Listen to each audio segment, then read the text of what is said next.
ہو سکے گا مدینہ کے اندر، حالانکہ وہ دنیا کے چپے چپے میں جائے گا مگر مدینہ میں داخل نہیں ہو سکے گا۔ وہ قریب کا دور، فرمایا فتنوں کا ظہور ہوگا، ایمان بچانا مشکل ہو جائے گا۔ وہ آدمی ایمان بچائے گا جو شہر کے جمیلوں سے بھاگے گا، پہاڑ میں چلا جائے گا، چند بکریاں ساتھ رکھے گا، بس وقت آئے گا تو اذان دے گا پہاڑ کی کھو میں اور وہیں نماز پڑھے گا، ورنہ فتنوں سے بچ نہیں سکے گا۔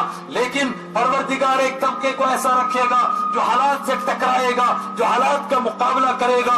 لا یخافون لومۃ لائم، وہ ملامت کرنے والوں کی ملامت سے نہیں شرمائیں گے۔ فرمایا جب وہ آخری ایسے حالات پیدا ہوں گے پھر پروردگار فیصلہ فرمائے گا ایک ایسے بندے کو پیدا کرنے کی جس کے ذریعے سے اس امت کی ہدایت اور اس امت کی گرتی ہوئی کشتی کو سہارا دینا مقدر ہوگا، پہلے سے طے ہے۔ جس کے لیے فرمایا کہ مہدی، وہ ہدایت یافتہ ہوگا، اس کا نام بھی متعین کر کے بیان فرمایا، اس کی والدہ کا نام بھی بیان فرمایا۔ فرمایا میرے بیٹے حضرت علی رضی اللہ تعالیٰ کے بیٹے یعنی میرے نواسے حسن اور حسین کی اولاد میں سے ہوگا، ایک کی اولاد میں سے اس کی والدہ ہوگی، ایک کی اولاد میں سے اس کے والد ہوں گے۔ فرمایا اس وقت میں بھی ایک طبقہ دین کے اوپر ڈٹا ہوا ہوگا، یہاں تک کہ جب بیت اللہ کے پاس حجر اسود اور بیت اللہ کے دروازے کے بیچ میں وہ بیٹھیں گے اور لوگوں سے بیعت لیں گے اپنی امامت کے اوپر اور دین کے لیے قربانیاں دینے کے لیے، تو 313 کھڑے ہوں گے، وہی تعداد جو بدر کے میدان میں تھی،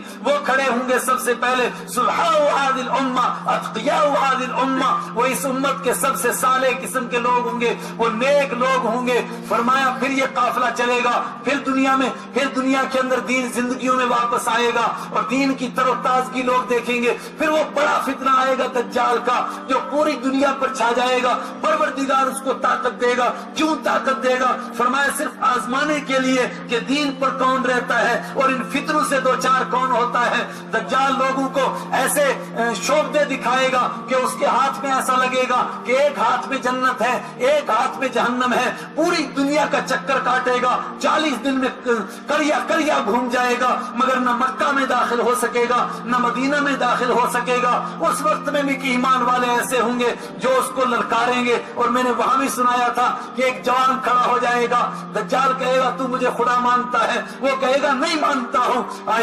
دجال کو یہ جوان للکارے گا، وہ کہے گا کہ تو میرا خدا ہوگا۔ وہ کانے دجال، ہمارا خدا کانا نہیں ہو سکتا، تیری ایک آنکھ ہی نہیں ہے جو اپنے عیب کو دور نہیں کر سکا، وہ دوسروں کا کیسے خدا بن سکتا ہے، دوسروں کا مشکل کشا کیسے بن سکتا ہے؟ وہ اس کو چیر ڈالے گا، اس کے دو پھاڑ کر دے گا اور پھر اپنے لوگوں سے کہے گا کہ کیا دوبارہ زندہ کروں؟ وہ کہیں گے حضور کر دیجئے، کس کی دیری ہے؟ دوبارہ زندہ کرے گا، اللہ یہ طاقت اس کو دے گا۔ اسی پیشن گوئی پوری ہوئی، یہ جوان اٹھے گا، وہ کہے گا کہ میرے آقا کی اسی طرح پیشن گوئی پوری ہوئی ہے۔ انہوں نے فرمایا تھا کہ ایک جوان کو 2 ٹکڑے کرے گا، وہ کھڑا ہوگا، اب تو مجھے پکا یقین ہو گیا کہ تو دجال ہے اور میں محمد الرسول اللہ صلی اللہ علیہ وسلم کا امتی ہوں۔ فرمایا یہ فتنے گھیریں گے، پھر وہ دجال اکبر آئے گا، پھر عیسیٰ علیہ السلام آئیں گے اور ان سے پہلے بہت سارے فرمایا جھوٹے کھڑے ہوں گے، کوئی مہدی بننے کے شوق میں، کوئی عیسیٰ بننے کے شوق میں۔ تم دھوکہ نہیں کھانا۔ فرمایا وہ سبز گنبد سے اترے، وہ سفید مینارے سے اتریں گے، وہ دمشق کے مینارے سے اتریں گے۔ اور فرمایا کس طرح اتریں گے؟ امام مہدی ساتھیوں کو فجر کی نماز پڑھانے کے لیے کھڑے ہوں گے، تکبیر ہو چکی ہوگی، عیسیٰ علیہ السلام تشریف لائیں گے اور میرا اور آپ کا یقین ہے انشاءاللہ بالکل اسی طرح ہوگا، اس کے سوا نہیں ہو سکتا ہے۔ ایک دجال نے وہاں قادیان کے اندر ایک ٹاور بنایا، کہا میں اس ٹاور سے اتر کر کے آیا ہوں، اور لوگوں نے کہا بے شرم، اس کو تو اللہ کے حبیب نے فرمایا یہ سب مریم کا بیٹا ہوگا، تو گھسیٹی کا بیٹا ہے، تو کیسے ہو سکتا ہے؟ اور بہت سارے کھڑے ہوئے، آج بھی بہت سارے کھڑے ہو رہے ہیں۔ فرمایا تم نہیں ہو سکتے۔ آقا مدنی نے فرمایا عیسیٰ علیہ السلام تشریف لائیں گے، کس حالت میں آئیں گے؟ فرمایا مینارے پر اتریں گے اور ادھر نماز کھڑی ہو چکی ہوگی، پیچھے شور مچ جائے گا، عیسیٰ علیہ السلام تشریف لے آئے، لوگ پیچھے دوڑیں گے، عیسیٰ علیہ السلام اتر رہے ہوں گے، ان کے اوپر 2 چادریں ہوں گی، اور فرمایا 2 چادریں ہوں گی اور کچھ تھوڑا پیلا مائل اور سفیدی سے ملا ہوا ان کا کلر ہوگا، ان کے بال لٹکے ہوئے ہوں گے، ان کی پیشانی سے پسینہ ٹپک رہا ہوگا، ایسا لگ رہا ہوگا جیسے موتی جھڑ رہے ہیں۔ فرمایا اسی طرح ہوگا۔ اور پھر عیسیٰ علیہ السلام جب تشریف لائیں گے تو مہدی فرمائیں گے ان سے کہ آپ نماز پڑھائیے۔ عیسیٰ علیہ السلام فرمائیں گے یہ یہ اس امت کا شرف ہے کہ تمہارے امام تم ہی میں سے ہوتے ہیں، ورنہ اس سے پہلے امتوں میں امام نبی ہوتا تھا، کوئی امتی نبی نہیں ہوتا تھا، لہذا تم ہی نماز پڑھاؤ۔ پھر یہ فجر کی نماز امام مہدی پڑھائیں گے اور اس کے بعد کی نمازیں حضرت عیسیٰ علیہ السلام پڑھائیں گے۔ اور 1400 سال پہلے آقا مدنی نے فرمایا تھا،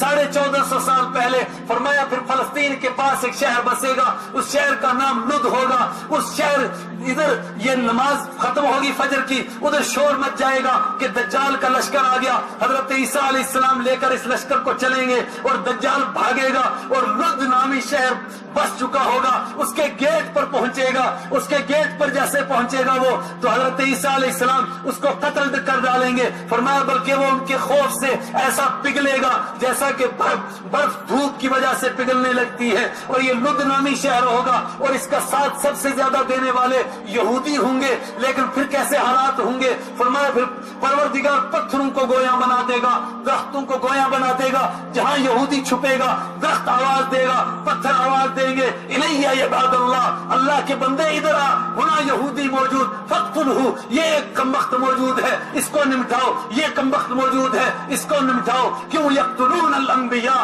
یہ وہ قوم ہے بدبخت جنہوں نے اپنے نبیوں کو قتل کیا تھا، جن کا مشن ہی پروردگار کے دین کی مخالفت کرنا تھا، آج ان کی رسوائی کا فیصلہ ہو گیا۔ فرمایا اسی طرح ہوگا وہ فتنوں کا دور۔